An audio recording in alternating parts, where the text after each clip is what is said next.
예전에는 용돈을 어떻게 준비를 하나 이런 것부터 고민이 많았는데 이제는 용돈을 줄 아이들이 보이지가 않아요. 그런 점에서 너무 아쉽고 시골에 명절에 돼도 사람들이 오지 않습니다. 나이 많으신 어르신들만 주로 시골에 같이 모이고 있고 젊은 친구들은 거의 명절이더라도 안 오는 게 너무 안타깝습니다. 안녕하십니까. 시사투데이 울산 이지향입니다. 길고 긴 추석 연휴가 시작됐습니다. 벌써부터 고향을 향하는 발걸음이 분주할 텐데요. 명절만 되면 가족 친지들이 함께 모여서 웃음꽃을 피우던 풍경, 우리에게 익숙한 장면이죠. 하지만 요즘은 이런 명절 풍경도 조금씩 달라지고 있습니다. 출산율 저하와 지방 소멸이 맞물리면서 돌아갈 고향이 없는 아이들이라는 말까지 나오고 있는데요. 특히 울산 농어촌 지역의 현실을 들여다보면 이 문제를 더 피부로 느낄 수 있습니다. 오늘 집중 인터뷰 시간에는 인구보건복지협회 인구 강사로 활동하고 있는 한자녀 더 갖기 운동연합 울산본부 오정숙 고문 전화 연결해서 저출생이 가져오는 고향의 의미 변화와 관련한 다양한 이야기 나눠보겠습니다. 이어서 울산의 관광 콘텐츠와 숨은 볼거리를 새로운 시선으로 조명해보는 울산 유람 시간도 마련되어 있습니다. 계속해서 함께해 주십시오.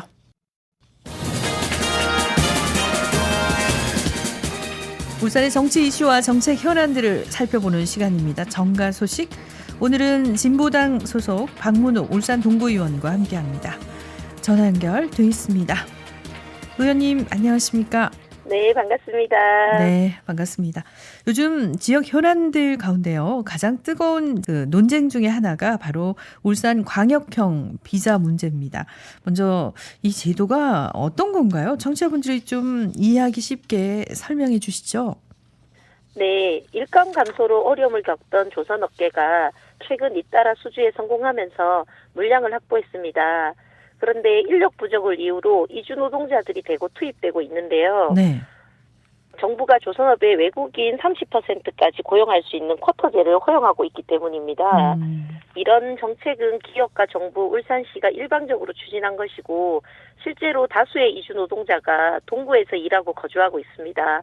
이로 인해서 의사소통, 안전문제, 주민 불편 등이 이루어지고 있고 기업이 호황인데도 내국인 고용보다는 이주 노동자에 의존한다는 불만이 지역에 많이 큽니다. 네. 그런데 여기에 울산시는 현재 울산형 고용허가제와 울산형 광역비자 사업을 시범 운영하고 있습니다.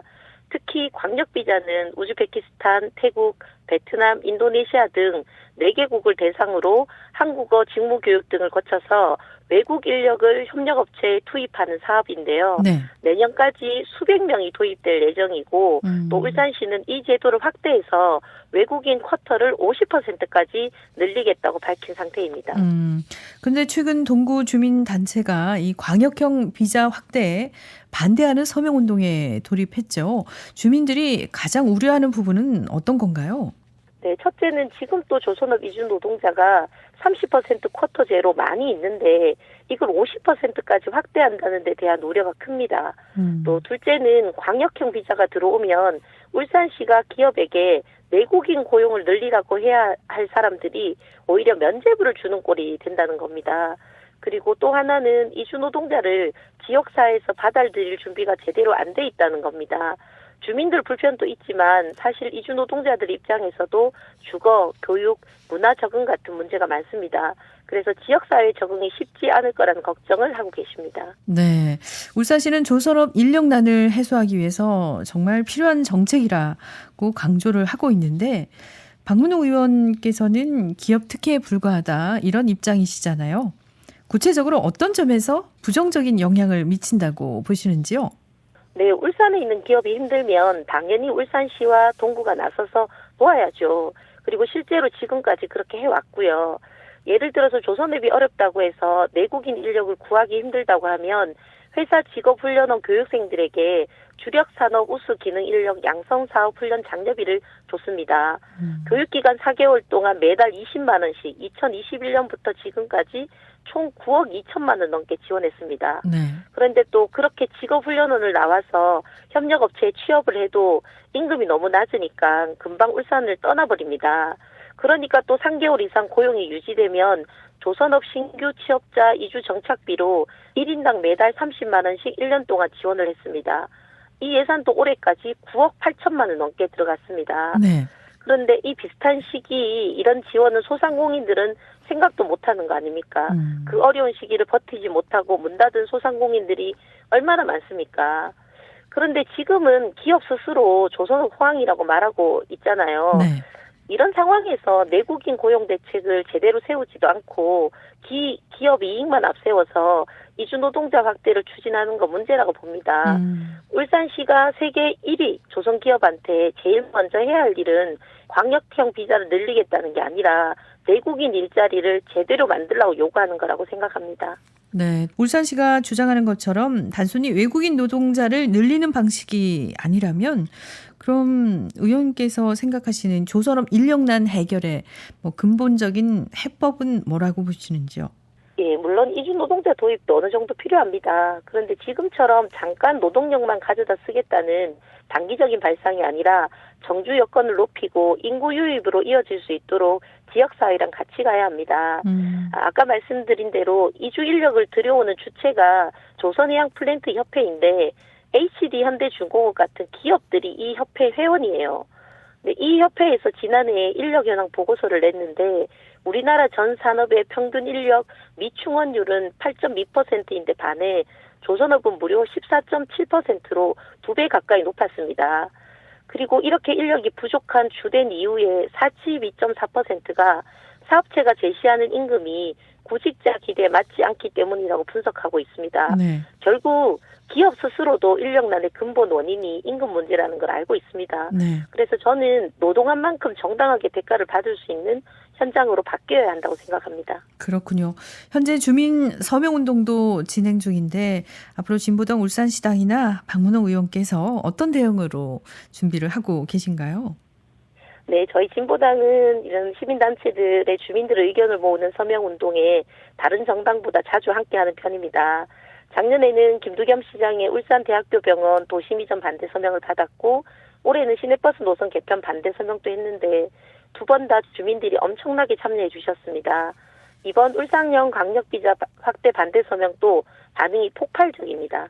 이런 주민들 마음을 잘 모아서 토론회나 간담회를 열고 지역 여론을 만들어서 결국은 이 사업이 철회되도록 힘쓰겠습니다. 네.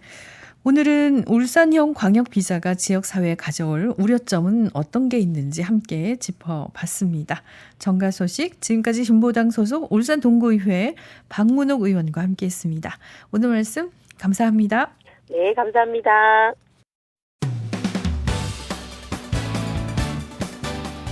시사투데이 울산은 실시간 보이는 라디오도 함께합니다. 유튜브에서 KBS 울산 시사투데이 울산 검색하시면 현재 방송을 보실 수 있습니다.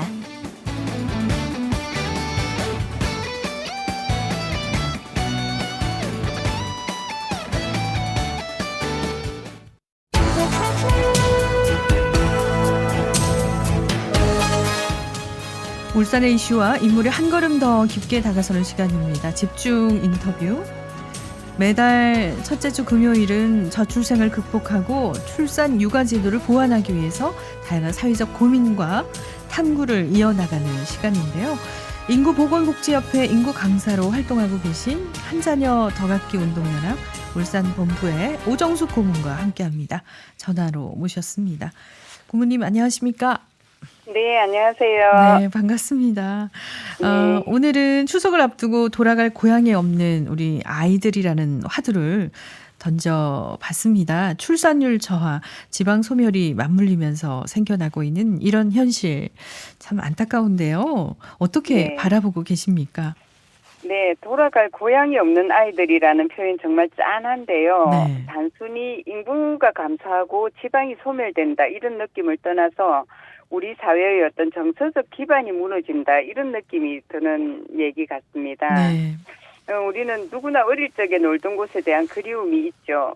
아름다운 기억을 이제 평소에도 뭐 쫓아보고 이렇게 하잖아요. 네. 근데 그 옛날 모습을 간직한 곳이 거의 없기는 합니다. 그런데 아이들이 더 이상 태어나지 않아서 이제 그 마을이 폐허가 되고 사람이 살 수 없는 곳이 되어서 소멸되었다면 그곳에서 자란 아이들을 추억할 아이들이 이제 추억할 곳이 가볼 때도 아예 없다는 거잖아요. 네. 추억을 곱씹을 장소가 없어졌다는 것이 마음의 고향마저 없어졌다는 허망한 생각으로 연결이 되네요. 네, 맞습니다. 예전에는 고향이 곧 뭐 대가족과 세대가 모이는 그런 공간이었잖아요. 근데 네. 지금은 그 의미가 많이 달라졌는데 저출생 흐름 속에서 고향이라는 개념이 점점 희미해지는 현상. 우리 어떻게 좀 해석을 할 수 있을까요? 네, 고향이라는 말에는 태어나서 살아온 곳이라는 말 이외에도 마음속 깊이 간직한 그립고 정든 장소라는 그런 의미가 있습니다. 네. 뭐 시간이나 공간이나 마음이라는 어떤 세 가지 요소가 어우러진 복합된 신성을 담고 있는 그런 단어 같습니다. 이 대가족 제도에서는 고향이라고 하면은 할아버지 할머니가 계시고 친척과 이웃이 함께 모여서 살고 기쁨과 슬픔을 나누는 그런 따뜻한 곳이었다고 생각됩니다. 네. 그곳에는 가족과 친척이 함께하고 공동체 의식을 가진 어떤 가족 문화가 있었다고 생각이 되거든요. 네.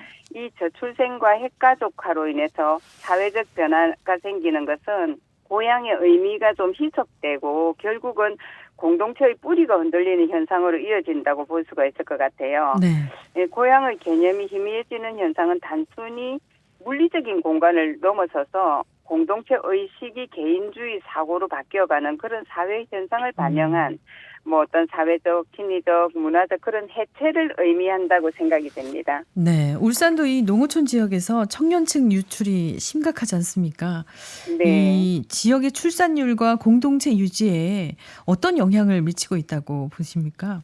얼마 전에 울주군 어느 마을에서 어린이 놀이터를 없애고 경로당을 지었다. 네네. 이런 뉴스를 제가 들었거든요. 예. 이 놀이터를 이용할 아이가 아예 없어졌다는 거라고 생각되고요. 한편으로 보면 이 마을에서는 아이를 낳고 정착해서 살 청년을 기대할 수도 없다. 그런 뜻인 것 같습니다. 예.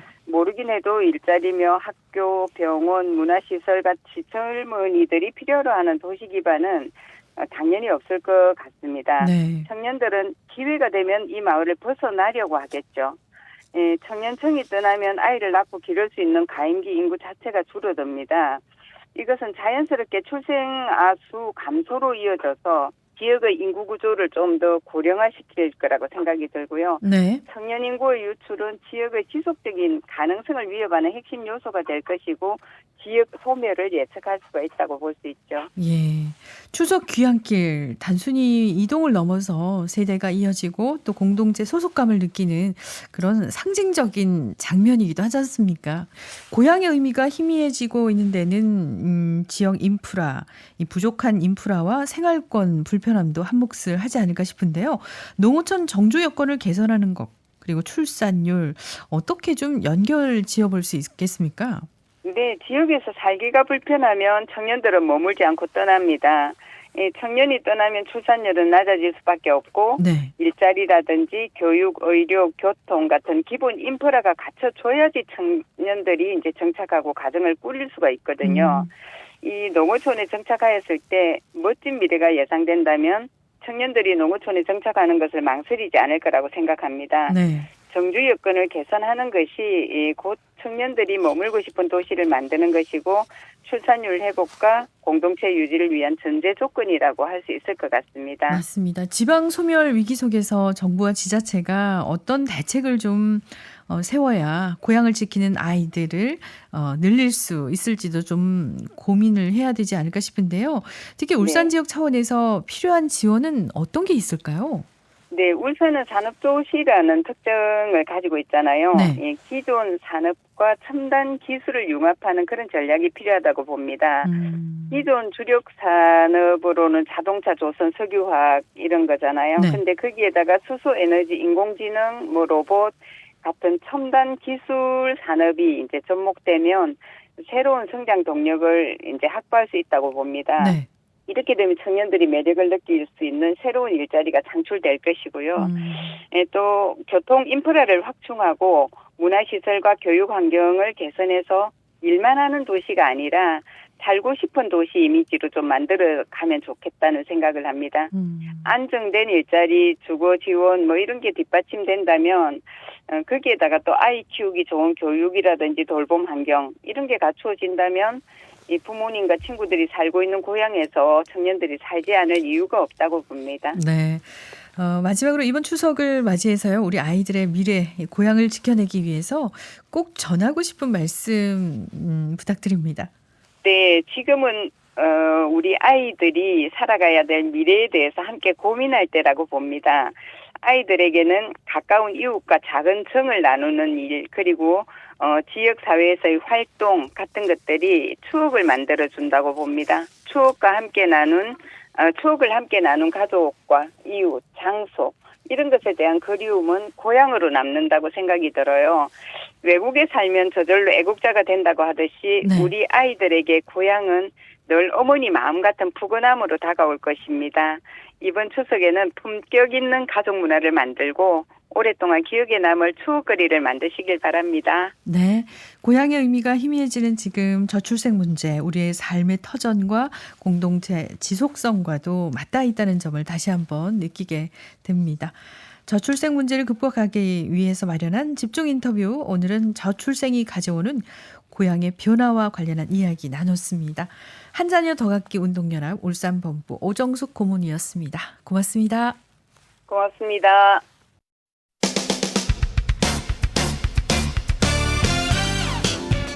냉철한 시선, 따뜻한 마음. 매일 울산의 생생한 이슈를 전해드립니다. KBS 울산 제1라디오 시사투데이 울산. 시사투데이 울산 함께하고 계십니다. 울산 관광의 현 주소부터 향후 관광산업의 발전 방안까지 폭넓게 알아보는 시간 울산유람인데요. 울산과학대학교 이성학 전 교수 함께합니다. 전화 연결돼 있습니다. 교수님 안녕하십니까? 네, 안녕하세요. 네, 반갑습니다. 긴 추석 연휴 첫날이 시작됐는데요. 이번에도 열차편을 이용해서 고향 다녀오시는 분들도 많으시겠죠? 그래서 오늘은 울산 철도 관광 이야기 준비하셨군요. 먼저 이 철도 관광의 역사부터 한번 짚어볼까요? 네, 철도 관광의 역사는 영국에서 시작됐습니다. 네. 1825년 스티븐슨이 기관차 로코모션호 시험 운전에 성공하면서 네. 여객과 화물을 실어 나르는 영업이 세계 최초로 시작됐죠. 이후 유럽에 이어 미국도 대륙 오지를 개척하기 위해서 철도를 깔았는데요. 네. 1850년대만 1만 4,500km, 1900년대는 무려 26만 킬로미터를 개통하면서 세계 1위 철도망을 갖추게 됐습니다. 우리나라는 1899년 제물포와 노량진을 잇는 33.2km 구간 경인선이 개통되면서 철도의 역사가 시작됐습니다. 이어서 1905년 경부선, 1906년 경인선이 열리면서 기차 이동이 본격화됐는데요. 당시 기차는 가장 중요한 관광교통 수단이기도 했습니다. 네. 당시에 이 기차 여행 말씀 듣다 보면 참 재미있었는데요. 뭐 기차 여행하면서 먹었던 뭐 계란 이야기도 하시고 말이죠. 그렇게 한때 잘 나가던 철도 관광, 자동차와 항공기가 등장하면서 위축됐는데 업계에서도 여러 대책을 마련하기도 했죠. 그렇습니다. 제2차 세계대전 이후 자동차가 빠르게 보급되고 네. 항공기가 등장하면서 기차 산업은 자연스럽게 사양길에 접어들었습니다. 관광도 마찬가지로 자동차와 항공기에 밀리게 됐죠. 그래서 기차 산업은 채산성이 없는 노선을 정리하는 대신 쾌적한 승차감과 빠른 속도, 안전과 서비스 향상에 힘썼습니다. 대표적인 게 1957년 운행을 시작한 유럽 국제특급 열차인데요. 이후 세계 각국이 경쟁적으로 고속철도를 개발하면서 철도는 계속 쾌적 서비스로 다시 경쟁력을 키워갔습니다. 네, 우리나라도 시기가 좀 차이가 나긴 하지만요. 철도 수요가 줄자 관광열차를 하나둘 내놓기 시작했죠. 네, 우리나라도 단순 이동 수요가 줄자 철도 관광으로 눈을 돌렸습니다. 안보열차, 등산열차부터 진학 3당열차, 네. 사랑의 영화열차, 눈꽃열차 등 다양한 테마형 관광열차가 등장했는데요. 네. 특히 1998년 드라마 모래시계 열풍 속에서 등장한 정동진 해돋이 관광열차 무박 2 상품은 큰 성공을 거두면서 철도 관광붐을 일으켰습니다. 다만 시대가 변하면서 테마형 관광열차의 인기도 점점 시들해졌는데요. 네. 최근에는 오히려 대선 철도를 활용한 관광열차가 주목받고 있습니다. 대표적인 게 해운대 해변열차인데요. 네. 동해남부선 배선을 활용해 미포와 송정을 잇는 구간에서 바다 풍경을 즐길 수 있도록 만든 관광열차입니다. 네. 우리 지역은 어떤지도 좀 들여다봐야 할 텐데요. 울산 철도 관광의 중심 아무래도 태화강역이라고 해야겠죠? 그렇습니다. KTX 울산역은 주로 출장이나 단순 이동 목적이 강하다면 태화강역은 울산관광 거점 성격이 큽니다. 특히 2021년 말 동해선 광역전철이 개통되면서 태화강역의 활용도가 확 높아졌습니다. 네. 부산 부전역에서 태화강역까지 이어지는 이 노선은 부산과 울산 관광계획의 교류를 활발하게 만들어주고 있습니다. 동해선 광역전철 개통이 가져온 변화, 구체적으로 어떤 게 있습니까? 한국철도공사 통계를 보면 울산에서 전철을 타는 사람이 하루 평균 80명 정도 됩니다. 이 중에 부산 부전역에서 내리는 사람이 약 2,300명, 벽스코역 900명, 교대역 700명 순이었죠. 네. 부전역과 벽스코역은 서면 해운대 같은 번화가가 가깝고 교대역은 지하철 환승이 편리해서 부산 전역으로 이동하기 좋은 곳입니다. 반대로 부산에서 울산으로 들어오는 사람은 하루 평균 6,500명 정도인데요. 이 가운데 80%에 해당되는 5,200명이 태화강역에 내렸습니다. 가장 큰 이유는 태화강 국가정원과 대왕공원 같은 대표 관광지 때문인 것으로 보입니다. 네. 이러다 보니까 울산시도 요즘 철도 관광 활성화에 힘을 쏟고 있다고 하죠. 네, 그렇습니다. 울산은 태화강 국가정원, 대왕공원 같은 관광 자원도 있고요. 여기에 방구천 안각화가 세계유산에 등재되고 2028년 국제정원 박람회를 개최하는 등 기회 요인이 많습니다. 네. 그래서 태화강역을 중심으로 철도 관광 활성화를 추진 중인데요. 코레일과 협업해 관광 상품도 개발했습니다. 네. 예를 들어서 동해선이나 중앙선을 타고 태화강역에 내려서 태화강 국가정원, 대왕공원, 장생포 고래문화특구를 둘러보는 당일 여행 코스를 만든 건데요. 네. 실제로 이용객 반응이 좋았습니다. 또 최근 코레일이 태화강역의 관리 등급을 상급에서 2급으로 올리기도 했습니다. 태화강역이 이제는 명실상부 울산을 대표하는 지역으로 인정받은 셈입니다. 네. 이렇게 여행 코스를 각각 짧게나마 울산의 곳곳을 둘러볼 수 있는 프로그램을 만든다면 관광객들에게 호응을 얻을 수 있지 않을까 하는 생각도 드는데요. 앞으로 무궁무진한 변화와 발전이 기대됩니다. 끝으로 울산 철도 관광과 관련해서 좀 당부하고 싶은 말씀도 한마디 덧붙여 주시죠. 네, 태화강역은 울산 철도 관광의 중심이면서 외지 관광객이 처음 맞닥뜨리는 관문입니다.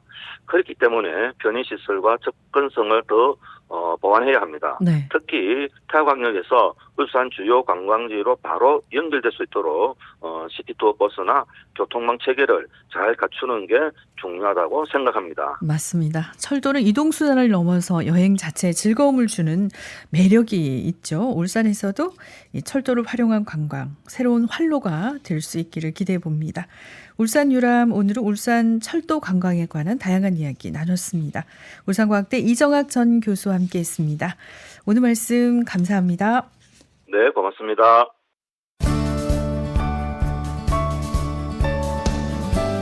뉴스는 많지만 핵심은 따로 있다. 울산이 움직이는 이야기. 울산 시사의 중심. 시사투데이 울산.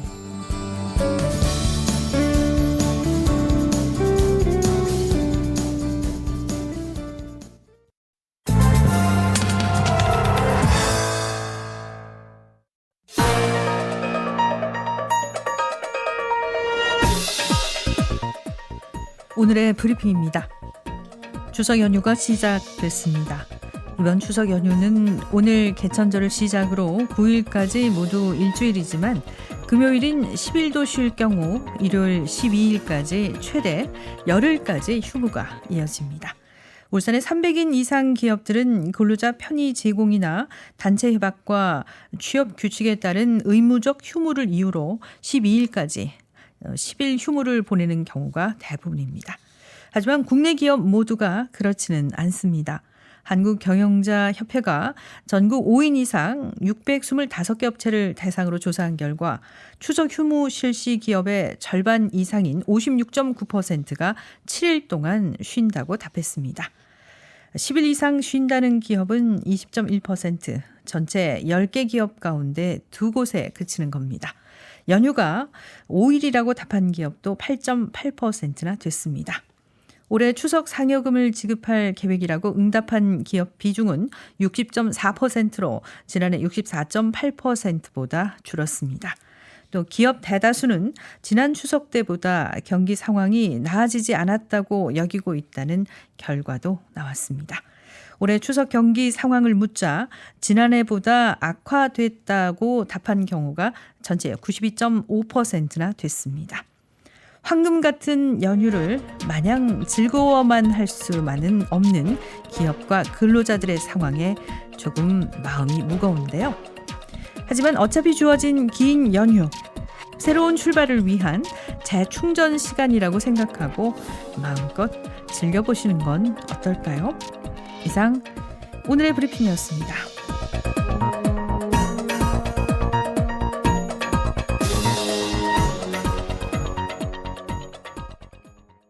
네, 10월 3일 금요일에 함께한 시사투데이 울산, 오늘은 여기서 인사드립니다. 지금까지 기술의 이선영, 작가 최영은, 연출 진행의 이지영이었습니다. 고맙습니다.